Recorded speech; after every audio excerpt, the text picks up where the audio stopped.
Welcome, everyone, to the Dr. Jon Porman monthly dose. And this is the first Thursday of the month. And this is called Reclaim Your Sleep, Reclaim Your Life. Natural solutions for living a legendary life. And if people don't know who you are already, they will know. You're out to touch 1 million lives. You got a TEDx talk coming up on the 24th of October. You're a holistic health and wellness professional with over 3 decades of experience. You're a Marine. You've touched failure. You've used failure for life lessons. There are no mistakes in life. There's only lessons with a few missteps. So people come to you in pain. People come to you tired because they can't sleep. And you've compiled all these lessons. You have the Legendary Life community that people can join for additional learning, for additional questions, for answers, for nutrition help, for any kind of quick fix help where you have the answer because you've helped someone. Your website says you've helped over 2,300 professional world-class athletes. I've personally witnessed being able to speak with Jameis Winston with you, with seeing Cam Scatterby get healed and become running back one. I've seen my own son, Division I football athlete, get healed and find the woman of his dreams. Might give you credit for that second part. That's true. You cleared his thinking. You gave him, you cleared his you made his objective clear. So, with no further ado, let's talk about getting better sleep, Dr. P. Awesome.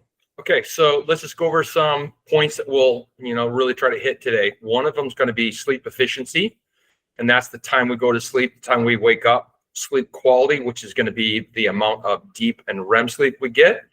We're going to talk a little bit about recovery, which is heart rate. One of the aspects is heart rate variability and resting heart rate. We'll talk about the environment, something that's dark, cool, quiet. Nutritional supplements. We'll just talk about some things you might want to think about taking and some things you're going to want to stay away from. Caffeine, like if you're going to have caffeine, when would be the best time to have it, when to stay away from it. Exercise and how that affects your sleep. We'll talk about sleep position, like pillows, body, weighted blankets, that kind of thing. We'll talk about sleep routine for optimal rest. And that'll be like, we're talking about hot baths, cold showers, cold plunges. And then there's a concept out there called tired body, awake mind, or awake brain. So we're gonna hit on that stuff. So let's go ahead and just start. So too many people think that sleep is wasting time, but it builds a foundation for everything you want to do while you're awake. I mean, think about that again. Sleeping builds a foundation for everything you want to do while you're awake. And so it's not wasted time if you're getting really good quality sleep. I know we've all had nights where we're staring at the ceiling, we're exhausted, but we're mentally wired, or we've had it where we're not feeling rested when we wake up in the morning. But, imagine this, if you could become supernatural or be your superpower to, instead of struggling with sleep, that it actually became something that actually made you stronger, made you better every day. Too many people just look at sleep as something that's a wasted time, and it's not. So today we're going to try to help you reclaim your sleep, because in doing so, you're going to reclaim better energy, better clarity, and you're going to improve your life for sure. So I can tell you this, I've been doing this for 30 plus years now, helping people improve their performance and health and vitality. And I'm going to tell you the number one thing starts with sleep. If you don't have good sleep, that will destroy your health. And if you have good sleep, that can help your health. So before we get into the first point, does anybody have any questions? I have a question. Okay, what's that? So, and you and I have had this conversation before. Numerically, it's not just the quantity of sleep that you have, right? It's the quality as well. That's more important than the quantity, would you say? Yes. Other than the fact that someone has 3 hours of sleep, okay, and they go, yeah, but look, my REM and deep match, it's 75% of my REM and deep. Well, the 3 hours total, there's no way even if it's 100%, that would be good, but that's impossible. You're not going to get that.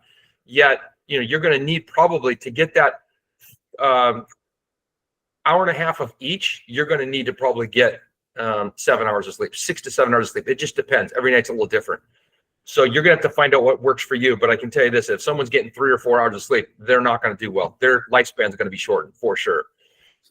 Now that being said, could they still get an hour and a half of each one? Just probably not. I mean, just we've not seen it in the data. We've not seen it in the research. And the reason is you'll go in spurts. You have a tendency to drop into deep sleep in the beginning of the night, and then you'll fall into a REM sleep. And then you'll have a pattern where you're not awake, but you're in a really shallow sleep. It's like taking a sleeping pill. It doesn't drop you into deep sleep. You're never going to get deep. You're never going to get REM ever. You're just going to be in that real shallow sleep. So you're resting, but that's kind of like closing your eyes and on a plane, and you get off and you feel a little bit more rested, but you didn't have real good sleep. And if you look at your watch or your ring, you didn't get any sleep in that. So yeah, that was a good question, but we'll talk a little bit about that because now we're going to sleep efficiency and the quality. So how fast do you fall asleep, and then how consistent are you about what time you go to sleep and what time you wake up? So the latency is the period of time it takes me to fall asleep, and then the efficiency is the time that I spend in that REM. And that's not just going to give me my efficiency, it's going to give me my quality. So that's going to help me because that's going to give me long-term recovery, recovery and long-term memory. So we know that if you can do things like with exercise, like if I exercise right after studying, just a short little workout, doesn't have to be anything intense, just a 30-minute workout, you'll actually solidify those into long-term memory. So there's more research to show possibly even if you exercise a little bit before, again, nothing hard, and then you go and you study for 30 minutes, you're going to retain that information too. But the research is out there right now stating you work out, you study, and then you go work out for 30 minutes and you're going to retain that information. Well, we know the same thing with sleep, and we know that there's 4 signs to sleep, and that is I wake up groggy. I have a hard time going to sleep. I keep waking up in the middle of the night. There's one fallacy I'm going to talk about later, and that's about the elderly, where they talk about they don't need as much sleep, and that's actually not true. So another concept would be heart rate variability and resting heart rate. Resting heart rate would be where I've sat down for at least 5 minutes, and what is my resting heart rate at that point where I'm not working? And it didn't just get done working out either. It might be when I first get out of bed or before I get out of bed, I look at my resting heart rate and see where it's at.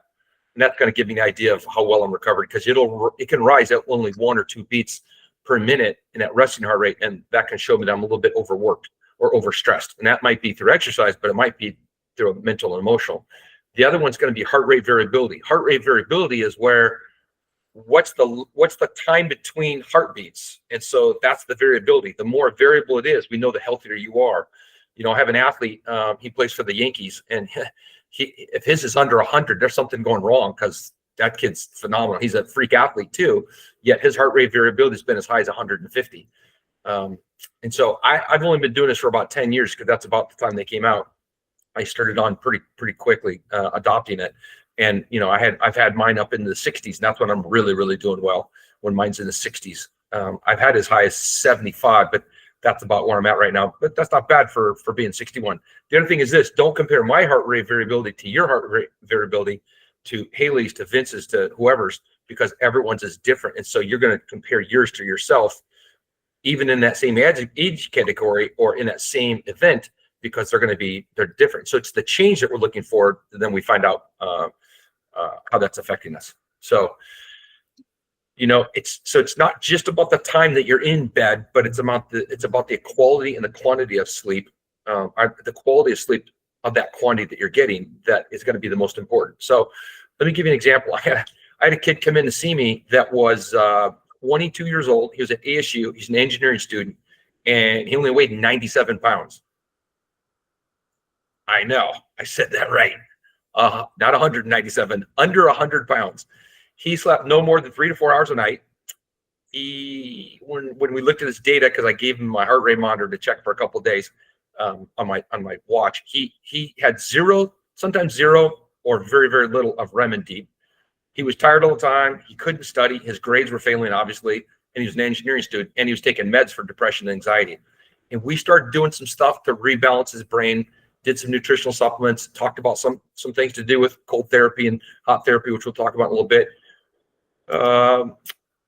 He started seeing his counselor. and we did microcurrent with him. We did TFT, targeted frequency therapy, and that kid got up to 100. Last time I saw him, he was 137 pounds. He still didn't look great because he was still undernourished, but he could actually, by balancing his brain, he could actually start to sleep again. He started to feel better. He got off all of his medications, and he started doing really well in school again. This kid was really, really smart. So, that's how sleep can impact you. I mean, that kid's story is kind of nuts, but that's the kind of things we've helped with people sleep here in the past 30 years. I see there's a question. Vince, you have no mic.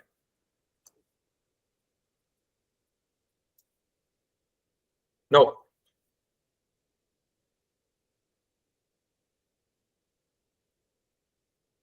Nope.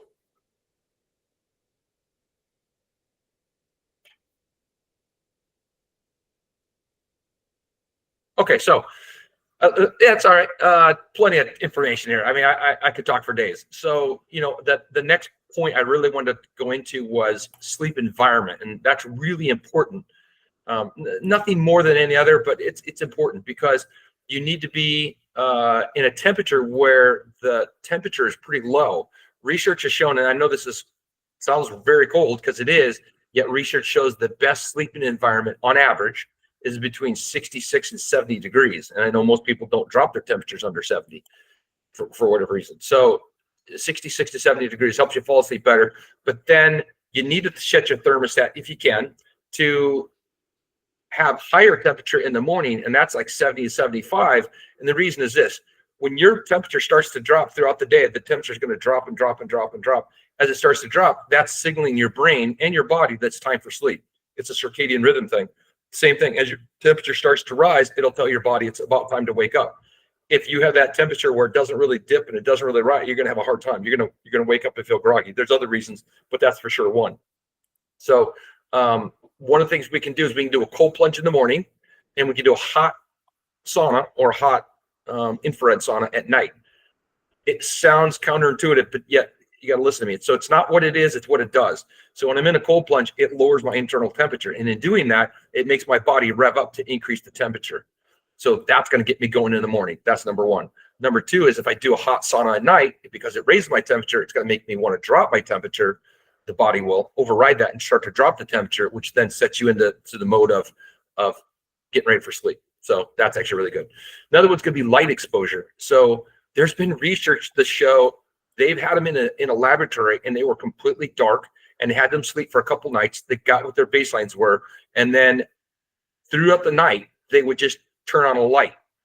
They took a red laser light and put it on the back of their knee, and you would see their circadian rhythms completely change. Their deep sleep changed, their REM sleep changed, the scales of what people reported when they woke up, how they felt was different. If you turn on a light in the room, didn't wake them up, but they just turned on a light, it actually goes through your eyelids. So we don't think of that. But one of the things I've done, there's some really good research on how to get people to change their sleep patterns when they travel, is if you're going across more than 3 time zones, is to have a light come on at the time you want to wake up. You don't even have to get out of bed. As long as you don't have the covers or a pillow over your face, it works on your kids too. So people ask me all the time, like, how do I get Johnny to get out of bed for school? And I'll tell them, but you got to change their clock. And the way you can do that is it takes about 2 weeks, 1 to 2 weeks. But you can do this is you just have the clock, the light come on at an hour and a half, 60 to 90 minutes before they're supposed to, you want them to wake up. And that will start to rev them up. So you tell them your light's going to turn on. It's on an automatic switch. You can't turn it off, but you can stay in bed, right? And what they're going to find is they're going to start getting out of bed sooner and sooner and sooner, eventually to the point where you're getting up about the time you want to get up. So that's kind of a quick little hack. To keep it dark, one of the things you're going to want to do is use blackout curtains. That works really, really well. Because again, you're not getting any light exposure, or you're going to want to wear an eye mask. That works really well. You're going to want to have like a cooling mattress or a cooling pillow, or if you don't have that, you can at least turn the temperature way, way down. Another one people don't think about, I've had kids, and I'll talk about this in a second. I had a kid with weighted blanket, and it changed him absolutely amazingly, his numbers and stuff. And I'll tell you about that in a second, but weighted blankets work really well. And we believe that's because of the receptors that's hitting in your skin that just keep you from moving, because we all like that cuddle feeling. The next one's going to be, my Goldilocks rule, and that is not too hard of a bed, not too soft of a bed. So you shouldn't sleep on the floor, a rock hard mattress, or a hammock, because it doesn't have enough support, and the other one has way too much support. The next one's body position. So body position is going to be, I don't want to sleep with my arms over my head, I don't want to be on my stomach ever. That's never a good position. But if I'm on my back, I don't want my arms over my head. And if I'm on my side, I want my hands to the side. I don't want my arm over my head, because that's not if you're in a shoulder surgery, that's when you're in a shoulder surgery.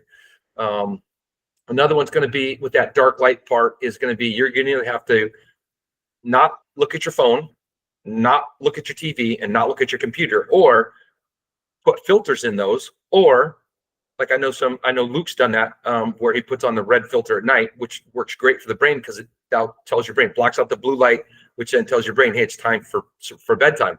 So when you get dark, your brain starts to produce some melatonin. It doesn't help you fall asleep, but melatonin, when you produce melatonin, it's an antioxidant, which is great, that no one knows. It's the strongest antioxidant in the body, even better than glutathione, yet it actually helps you stay asleep. So you want to produce melatonin, and that's going to be through the eyes. So that's one thing. Or you're going to have to wear blue light blocker glasses, not the $29 ones that people have used. I'll give you another example. I had a kid come in here with a concussion 2 weeks ago. He left and he felt better, a little better, but he had fallen, he passed out, and he hit his lip and his forehead on the countertop. So he had 27 stitches in his mouth, and he had a gash in his forehead, and he had a gash in his nose. It was kind of crazy. And so his mom called me and said, hey, we haven't been in a while, but do you think you can help him? And I said, yeah, at least he doesn't have a concussion. I go, why would you think that? Well, that's what they told him at the ER. Yeah, well, April knows, because she's worked in the ER for 30 plus years. And that's just kind of crazy that they told him that, because if you didn't hear that hard, you have a concussion for sure. And so treated him, but he went outside and the light just killed him. I said, great. I got a pair of glasses I'll sell you. So I sold him a pair of True Dark glasses, and I think they're like $150. Yeah, that's what they are. And he bought those, and he's been great ever since. He he's went back to work. He's working a car wash till he takes off on his mission, and he's doing great. I just saw him yesterday, and I've only seen him 6 times. Yesterday was 6th time, and he's doing fantastic. And he'll be ready to go on his mission at the end of November easily. So, but he had to stay away from screens. So because he said, yeah, I start to watch TV, it starts to affect my head. I start to get a headache. I get outside in the sunlight, even though it's good for me, it starts to bother me. But the thing about those glasses are, it lets in the good light, just doesn't let in the bad light. So that was really great that he wore those. So that was something that we did. Okay, so then I had this kid, Ty, this is what I was going to tell you about. And his dad would show me pictures of him literally sleeping upside down off the bed. He'd be up in the corner. He couldn't, and you'd look at his sleep, and he had terrible sleep patterns, and he was always injured, and he was always sick. And this kid's a monster. I'm talking like, as a 8th grader, he was 6'4", 210, and he wasn't fat. He was all muscle. He was a baseball player. And so his dad's like, what can we do? And I said, I think I get a weighted blanket. He goes, no, we've tried blanket. I go, I'm just telling you, I think that's the way to go. That kid from night 1 slept the entire night, never was in a weird position. All of his body problems started to go away. And eventually, within like a week or 2, they went away, because he's young. He's only like 16 at that point, 15 or 16. And then he started doing better in school too. So sleep is magic sometimes. Or I should say, it sounds like it's magic, but it's not. That was just something he really needed. And that's what a lot of people don't get. So, Ricky, you have a question? Yes. So Okay. People often reach for sleeping pills if they're struggling to sleep. So do you have a suggestion for a natural supplement or a nutrition plan maybe that somebody can start utilizing or use in order to improve the quality of their sleep without a lot of side effects? Perfect, because that's my next topic. So that's my next talking point. And that's going to be, we're going to talk a little bit about nutrition, caffeine, and then maybe some supplements. So evening nutrition is going to be paramount. So this is where people go wrong. Too many people eat within the last 3 hours. I wouldn't make it any less than 2. I've done it before too, and I see what happens on my Whoop if I eat within 2 hours. If I go 3 hours, I get the best sleep I can get. So I would do no food within 3 hours of bedtime. I wouldn't drink any alcohol ever personally, yet, I mean, that's up to people. People go, yeah, but I sleep better. Actually, they don't. When I was working in South Dakota State, I had a player come to me and say, hey, Dr. P, now I know you don't drink. I'm like, well, that's not why, but it does help to get better sleep. That's not why I don't drink, but I wouldn't drink anyway because, yeah, you're right. It's for poor sleep. He goes, I had like a half a beer. And he said for the next 3 nights, and he had a heart rate variability monitor. He goes, everything was screwed up for like 4 nights. He goes, although I woke up and I felt pretty good, but then I realized my practices weren't very good. And I just kind of started going downhill a little bit. And then I'm like, I'm just not going to drink for the rest of the season. He goes, and everything just started to decline. And so that's what can happen with nutrition or poor choices in nutrition like alcohol, because it might relax you, but you're not going to get as much deep, and you're not going to get as much REM, if sometimes any. Like that kid from South Dakota State, he got, I think it was 5 minutes of REM sleep. Your brain can't reprocess and go through all these new memories and make all these pruning of different synapses and stuff in 5 minutes. That's why they tell you need about an hour and a half of each one. So that isn't good. Sugar is another one. Like a lot of people are going to eat sugary, they're going to drink sugary drinks. They're going to eat a snack or something before they go to bed. You're just not going to be able to do that. I'm going to tell you, like, it's going to be hard for people, because I get this all the time where people say, yeah, but I haven't eaten for 3 hours and I go to bed and I'm just thinking about food. You're going to have to do something about that. You're going to have some willpower. You're going to have to drink some water, maybe have some electrolytes, something like that. If you're not going to do some of the other things I'm going to talk about, but I would do that because the sugar is going to absolutely destroy you. So what are the do's? I just said what don't do in nutrition. I would do the perfect aminos. So I just talked to Body Health, and they're going to give me a code to give to people to give them a discount on the products.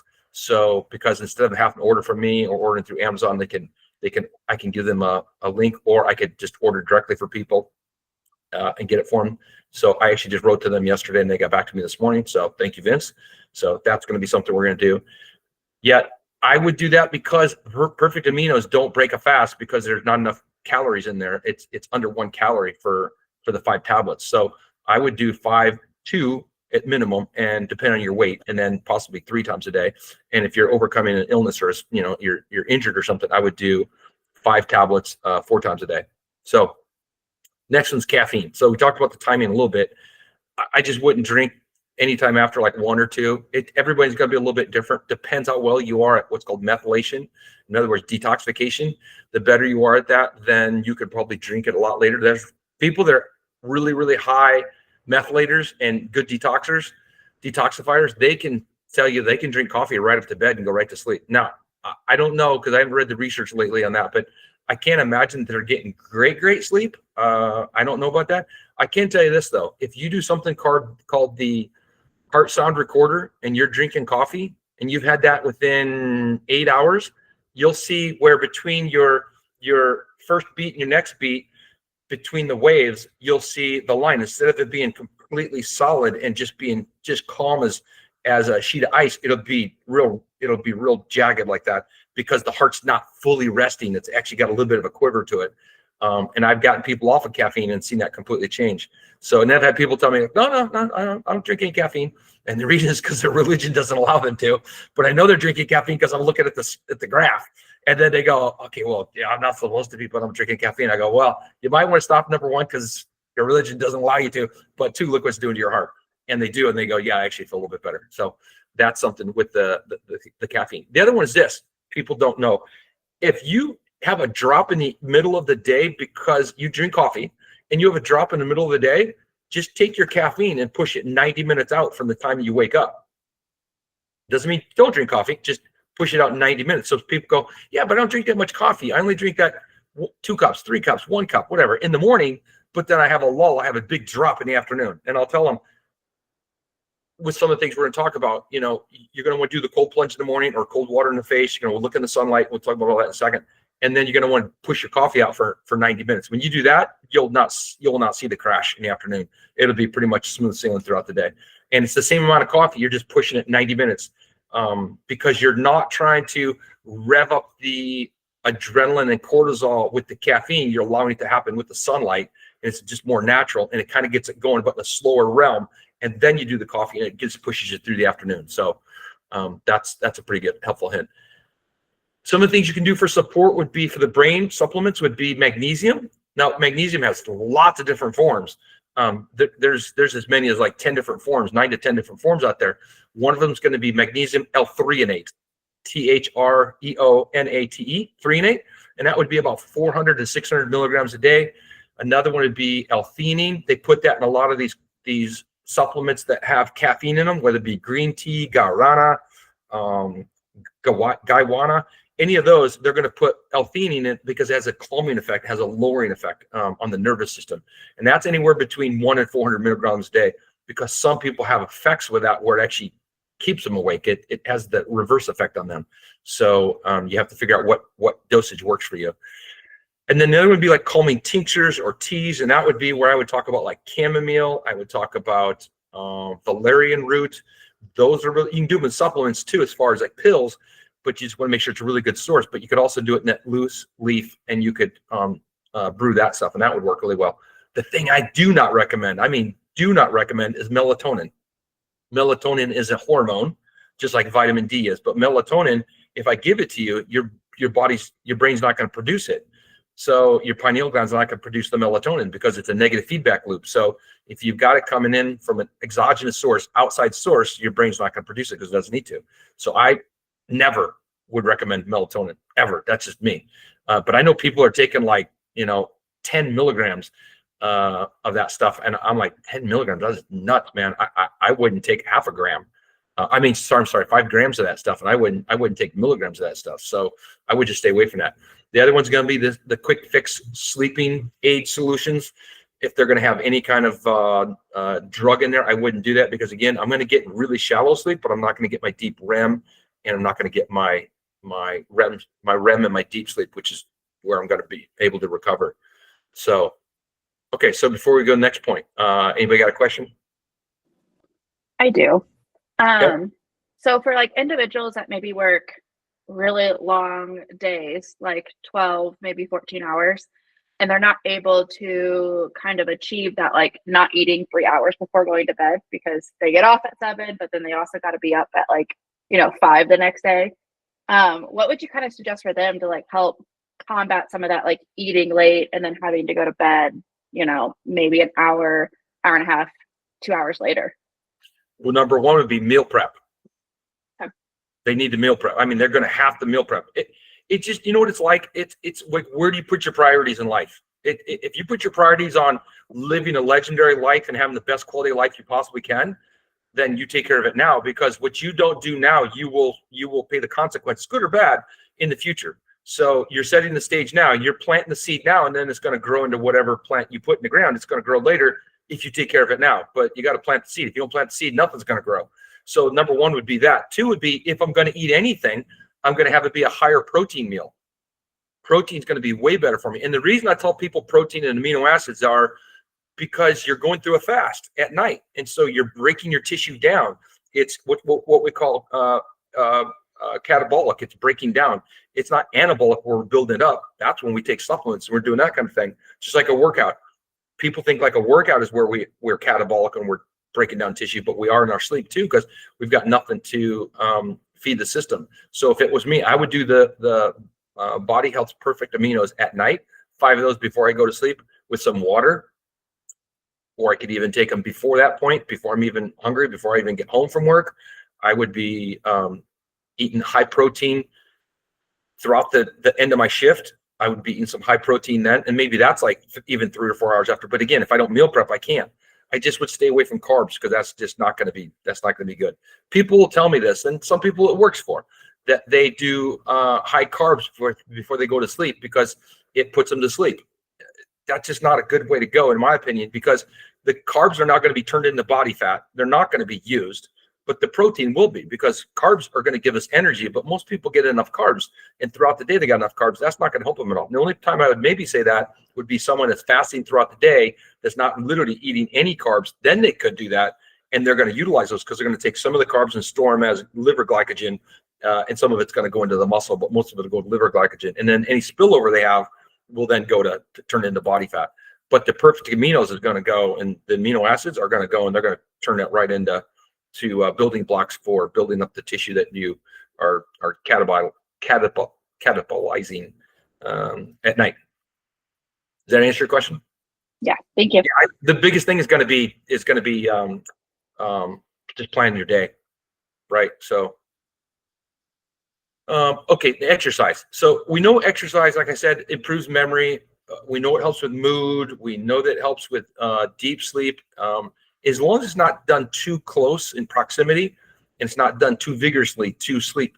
Again, that's going to be really, really imperative for you to find out what works for you. Because again, I get off at 5 o'clock at night, but I start at 5 o'clock, or put it that way, I start at 5 o'clock in the morning. And so I have to get up at 4. There's no way I'm going to get up at 3 to work out. Yeah, I get that. And you probably wouldn't want to, because that wouldn't be very good for circadian rhythms. So I would then work out at night, but you can't work out so heavy. You're going to have to work out pretty close after work, so your body can then calm back down and relax and then get ready for sleep. But you just don't want it to be too close to sleep. You're going to have to figure out what that works for you. The other one's going to be, I could do light stuff like walking, swimming, yoga, even hot yoga. That would actually be very good, because again, raising my body temperature, which then makes my body want to drop my temperature, so I'm preparing for sleep. That would be really good. Another thing would be my phone. Put my phone in airplane mode. There's lots of people that they don't even know this until we start working with them, because they just can't figure out where all their symptoms are coming from. I mean, they have just this plethora of symptoms, and we'll tell them to turn off their Wi-Fi router at night. And then I'll tell them to get a couple of shields that are out there that I use, that I have in my bedroom, but I also have in my clinic, that will block some of will block the Wi-Fi signals, and you put them on your headboard. And that works really amazing, and you'll see their sleep change. So that's actually kind of cool, and it's a good investment, because it's something you buy at one time and you're good. I don't know why that technology would ever go bad. Oh yeah, the fallacy. The fallacy is that the older we get, we start getting our 60s, 70s, and 80s, and we need less sleep, and that's actually not true. What research has found is that the older we get, we start producing less and less melatonin, and it actually drops precipitously as we get older. So that's something we need to work on, is finding ways to increase our melatonin, and ways we can do that are the things we just talked about with the nighttime sleep routine. And then we'll talk about the cold shower, or cold face plunge, or a cold body plunge in the morning, because it's not that they need less sleep. Otherwise, why do most older people take naps during the day? There's a few that don't, but most of them do. And that's, again, I've got a guy in here, 74, super athletic. Well, he wasn't when he got to me, because he'd been out for a year, almost a year, with an Achilles injury and a hamstring injury. And now he's back to running. And they say he's the fastest guy in the field, which is awesome. And he's 74, and he's playing in a league that's 60 plus. And he's keeping up with 60-year-olds, which is pretty cool. He's super fit. He works out every single day. And he's followed everything I told him to do. And his sleeping is actually phenomenal. He's had great sleeping. So I didn't even have to work with him on sleeping. And he said he just doesn't get it. But he does some of the things I've already talked about. He already started doing those before he even met me. So that is more than likely where his is coming from. Okay, so then there's this concept of tired body, but awake brain, or brain awake, or mind awake, or awake mind, or whatever you want to call it. And that's just where I'm exhausted, man. But I get in bed and I just can't sleep, because I either have ruminating thoughts, or I just can't shut off my brain. Just random things are coming. And that's where we're going to work on that 5-minute hot bath or shower. And then you take a 30-second cold shower. So 5 minutes of hot shower, 30 seconds of cold shower, dry off, and then go to bed. And it signals your body to get ready that it's time to sleep. And that works really, really well. Okay, so before we go to the next one, any questions? I got one more set of slides. Question. Yeah. So for someone who struggles to go to sleep, how would you describe to them a process to empower themselves to reframe sleep, so that it's not like a battle every night when they're going to bed? What would you suggest to that? That's the mindset part. So, that's where we get into the mindset. Just like, I was first in the Marine Corps, and I remember they were telling us, like, okay, you're going to be back in like 3 hours. I'm like, 3 hours? I'm like, I don't feel terrible. My buddy goes, what are you talking about? And this is before I was into some of the stuff I'm doing now, obviously. And he goes, dude, I'm telling you, man, this works like a charm. He goes, you got to tell yourself, like, I'm getting 3 hours, like, be happy. I'm getting 3 hours. He goes, because it could be 2, could be 1, could be 30 minutes, whatever. He goes, but whatever you get, you just tell yourself, I'm going to wake up and feel refreshed, re-energized, and revigorated. And I'm like, whatever, man. So I did that, and I felt a little bit better. And then I did the next time we had that, and the next time. So after a while, I was like, shit, man, we're getting 3 hours. This is great. I was set for 30 minutes. So now I literally can take a 10-minute, 15-minute nap. I tell myself that before I go to lay down, and I'm not dropping into deep sleep or anything. And I wake up and I go, man, I feel great. And I can go for hours. There was one time we were in officers candidate school and I was standing in attention for 8 hours and there were guys that were passing out. And it was just a mental warfare of telling myself, like, you got this, and this, and it was hot. We got done and our camp stools were all inside the asphalt because they'd sunk down inside the asphalt because it was so hot in Quantico at that time, middle of the summer. And so, it's the mind part. It's the mind will trick you long before your body's going to give out. Your mind will give out. I was just reading an article yesterday about that. And if any of you guys haven't read some stuff from the Stoics, Stoics, oh my gosh, like way back in the day, Marcus Aurelius and some of these others, I follow them and have read some of their stuff. And I'm getting a book right now. It hasn't come to me yet, but it's coming this week or next week. And it's got like 70 practical steps to live in a Stoic life. And it's like, holy cow, I can't wait to get this, because some of the stuff these people wrote like hundreds of years ago were like phenomenal. Like their thought process was way better than what we have right now, because I think we live in such a soft society in general that if we were to combine the two, I'm not saying get rid of technology completely, but combine the two and be more present and be more mindful. Oh man, like that's what it really comes down to. Is it's not just the mental part, it's not the nutritional part, it's not the physical part, it's not the spiritual part, it's all of it. It's because we're that entire being. We're not a human doing, we're a human being. And so I think if we could get more of that mindset of like, okay, I'm only going to get so much sleep, or hey, you know what? Like last night, I remember looking down and instead of going, and I would have this tendency because, man, I did this for like 20 plus years, where I'd look at my watch or I'd just go, oh man, because I'm going to wake up and feel terrible, because I usually did. Why? When I was growing up, I ate like garbage. I exercised a ton, but I didn't ever get enough calories, never got the right food, never ate great food, but I was sick all the time. I was tired all the time. I literally could sleep. One time I slept 24 hours and I still was tired. And my mom was like, what is wrong with you? And I wasn't sick. It's just, I was kind of sick all the time, but I was, low level, but not well the entire time. And I was on antibiotics a lot and stuff like that. So, but it's a mindset, because when I changed that mindset in the Marine Corps, like from that day on, I literally can get an hour's sleep and I'll be good to go. I don't care. Like I'm going to feel great. If I start to though, because everybody does, I'll start to go crap. And I'm like, nope. I'm getting 2 hours of sleep. I'm getting 5 hours of sleep, whatever it is. I'm going to wake up and feel, and I do. It's now it's 100%. It's never, it didn't work last night. It always works now. So that's where I would go, Ricky. I mean, try that and see if it works for you, but that's really where it's at. It's going to be the mind. Dr. P, I have a question about, well, I have grounding sheets because you recommended those to Luke. So what is the background for grounding sheets? These are sheets that you plug in and you actually plug into the wall, and then they get grounded out through the grounding mechanism of your electrical circuitry.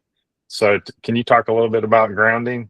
Yeah, because grounding sheets or grounding pads or, whatever instrument you have, when you plug it into the wall, they have to have for electrical, like electric storms and stuff like that, they have to have them. They go down in, they have a wire that goes down into the ground.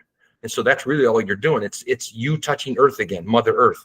And so one of the things we know is that you want to keep a child happy and healthy. You have them touch the ground more with their feet. Don't worry about them getting their feet dirty. You want them to get their feet dirty. You want them to play in the dirt. You want them to play in the grass.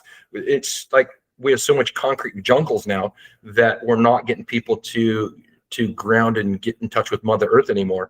And so that's what I think we miss a lot of, because there's stories, anecdotal stories, but there's stories of kids that leave the classroom that are either they're autistic or they have learning disabilities or they have but especially behavioral problems, and the teachers can't find Johnny, and then they go outside and he's in the grass. He took his shoes off and he's calm as can be. And that happens a lot. You'll hear stories about that a lot. So what are they doing? They're grounding. They just need to get back to touching Mother Earth. And so there's shoes that are made out there. They have like a copper sole, or a piece of copper in the sole that goes into and so your foot will rest on top of it, so that there's a copper connection, so that it can conduct that. But again, you can't be on concrete. You need to be on Mother Earth somewhere.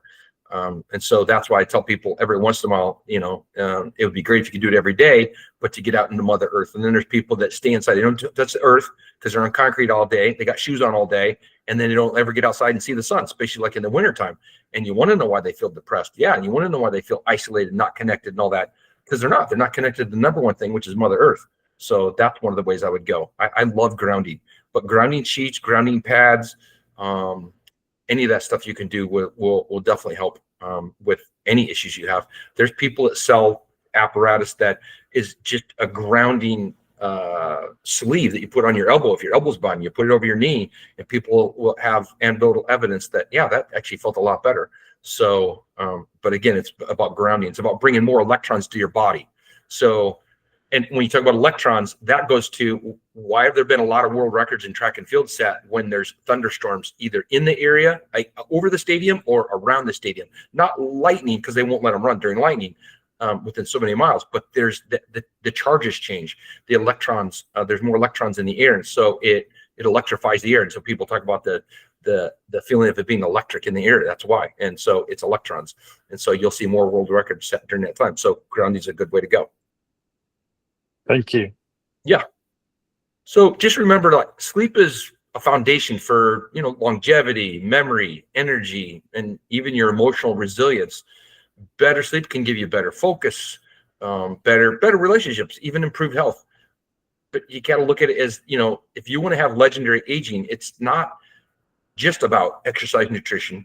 It's about sleep, because sleep is a multiplier. Sleep will multiply all the other effects. So have great nutrition, have a great exercise program, but then use a multiplier. When it comes to sleep. And then just know this: it's that small compounded interest, like money. And Vince will talk to you about that kind of stuff. You take $1 a day and you save $1 a day for the next 40 years, and next thing you know, you're a millionaire. And yet it wasn't in one jump or one lump sum. It was that small dosage over a long period of time. And so we find that with people. I find that in here, where people have things that are wrong with them, not because of a macro trauma. It's a micro trauma. It's a small trauma that's just kind of built up over time. So let's think about some practical steps. So one of the things I would say is, be consistent in your bedtime, that you go to bed and you wake up. I would say make your room dark, cool, as tech-free as you can. At the very least, turn your phone on airplane mode and put it outside your room. I would say cut your caffeine out by 2 p.m. And, I do gratitude, whether it be calming ritual or a gratitude ritual or whatever it is when you want to do. Maybe you don't even call it a ritual, but, I would do something like that, whether it be prayer, whether it be meditation, something like that. I would do another thing that would help me. That's more on the mental, emotional part. But then on the physical part, I would say would be the sauna or hot shower. I would do that. You could do deep breathing, light reading, any of that kind of stuff. A warm bath, Epsom salt bath works great because the magnesium's a muscle relaxer. That would be great. Maybe journal your thoughts about things that went well that day, because maybe when times are tough, you look back on all those great things you have to look that you have going your way. So that might be a good thing. And then the last thing would be, think about some different concepts. I'll give you a couple different things to say to yourself. Like, you can call it a sleep creed, you can call it a motto, you can call it beliefs, whatever you want to call it, but just try a couple of these, and that is, I'm like, people would say the negative of this, and they would say, I don't have restless nights. And I would say, I have amazing sleep-filled nights. I wake up and feel rested. I feel fulfilled. I feel, re-energized. Like I said, what I say is it's three things. And I when I wake up, I'm going to feel I'm going to feel energized. I'm going to feel invigorated. I'm going to feel revitalized. And that's what I say. And that works for me. Whatever works for you resonates with you. Maybe you say something like, my sleep restores my body and sharpens my mind. Or you might say, every time I sleep, I have more energy. Or, I'm creating the future of my vitality one night at a time, whatever it is, something like that. So how about this? Tonight, choose one strategy, just one simple strategy. Try it for a month, track it, see how you feel, and then repeat it. And do that, whether it be for a week or 2 weeks or a month. But at the end of a week, then you could maybe add something else into it. Just know that it takes about a month to make something from to turn into a habit. So I would probably do it for a month and see if you can't reclaim your life through sleep, because I know that you can, because I've done it with other people. And then, thing is, remember that there's places like school.com/legendary life, which is my new community. So it's this kind of stuff and then more. And the great part about it is it's not me just here lecturing to you. It's also online where you can write down some of your thoughts and your wins, and other people are there to share it with you. And you can put out, hey, I'm getting ready to run a marathon. Well, now you got people to hold you accountable. We just know, we've talked about this before about connection and how important that is. Connection with your faith, but connection with other people. So that would be something good. So school.com/legendarylife, and you get a 7-day free trial. I think you're going to really enjoy that because we're going to do some really cool stuff with that. Share the message that I gave today, whether it be send people to our website, which is legendaryhealing.org, or whether it be to school.com/legendarylife, whatever it be, any of these kind of things, send them to these places so that they don't have to struggle with their sleep, so they can maybe think they have great sleep, and maybe they don't even track it, or maybe they do track it and they just think what they think is normal and it's not, because you don't know what you don't know. And then they can find out they actually get better sleep. Don't know. If someone even has great sleep, we can help them with other things other than just sleep. If you want to schedule a consultation about sleep or health or anything like that, you can always reach out to me. But again, our website, our nonprofit is legendaryhealing.org. Love for you to go there and figure out more about health and your purpose and increase your vitality and help more people, because we serve veterans, we serve underserved youths, and we serve first responders. And so we're going to be looking for money forever, because there's people that just don't have the money that need the services that I have, and some of the other cohorts that I have attached to this organization, that they need their help. And then I know they'll help pay it forward. Yet they right now don't have the funds. And so that's one of the reasons we started this foundation. And so it's just going to be something that's going to, go on forever. And then the last thing is, just know this: I'm going to be at TEDx Tampa.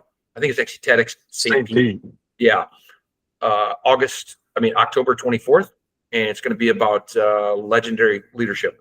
And that's kind of what their whole concept is igniting people to be leaders. And so they actually chose me to be last, which I told her was the right choice, because I will light them on fire. So it's going to be awesome. Any questions, anybody? Let me know. And thanks for showing up today.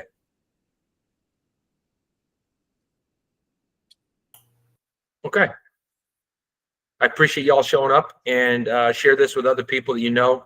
If you know them, you like them or love them, share it with them, because it's some valuable information. And maybe it's not even on this talk that they get anything from it. It's maybe something that then they contact me, or they watch another one that really hits home with them, or they give it to a family member. You never know, man. It's like the seven degrees of separation. So, we all got to keep paying it forward. You find good stuff. Just like when I find really good stuff on Instagram about somebody that's doing something great for other people, I forward it to my family and friends and say, this is what life is all about, so that whether they start following them, or maybe that post didn't get to them, but then they see it posted later and they go, oh, wow, I really need to see that today. That's what this life's all about. We're all here for each other. So I just thank you all for joining today. Thank you, Dr. P. Thank you, Dr. Look P. forward to seeing you November 6th for the next webinar. That's Thursday, November 6th. And we're going to be discussing breaking the pain cycle, drug-free recovery for all.